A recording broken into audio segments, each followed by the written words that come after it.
Bismillahirrahmanirrahim. Saya Muhammad Ashraf Biratim, umur 28 tahun, asal Perlis, sekarang duduk Putrajaya.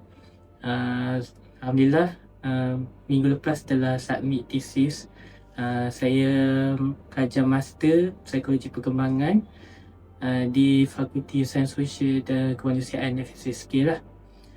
Saya mempunyai ADHD dan juga MDD lah. MDD tu Major Depressive Disorder, maksudnya saya ada depression lah. So perjalanan ni tak mudah lah. Memang setiap sem lah rasa nak berhenti.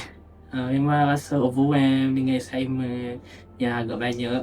Tapi ada support daripada classmate, daripada kawan, dari UPSPU sendiri yang sudi dengar saya punya keluhan-luahan dan juga bantu untuk dapatkan sedikit sumbangan kewangan OKU lah.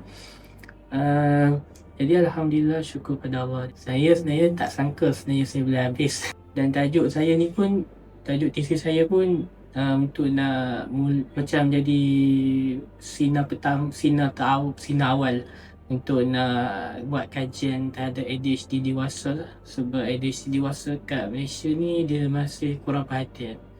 Dia ADHD ni orang selalu kata pasal budak-budak, pasal lelaki, pasal macam orang tua dah tak ada ADHD.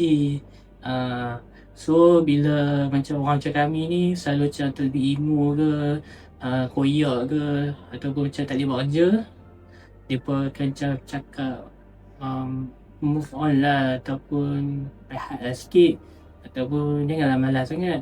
Tapi sebenarnya kami ada masalah untuk nak start kerja, dan kami ada masalah untuk nak regulate emotion kami lah. So saya mengharapkan kajian saya ni insyaAllah akan bantu pekerja-pekerja lain untuk nak memberikan bantuan lah pada ADHD dewasa dekat Malaysia. Mula dengan Lembah Kelang, saya berharapkan kajian ni dapat disalurkan kepada seluruh Malaysia.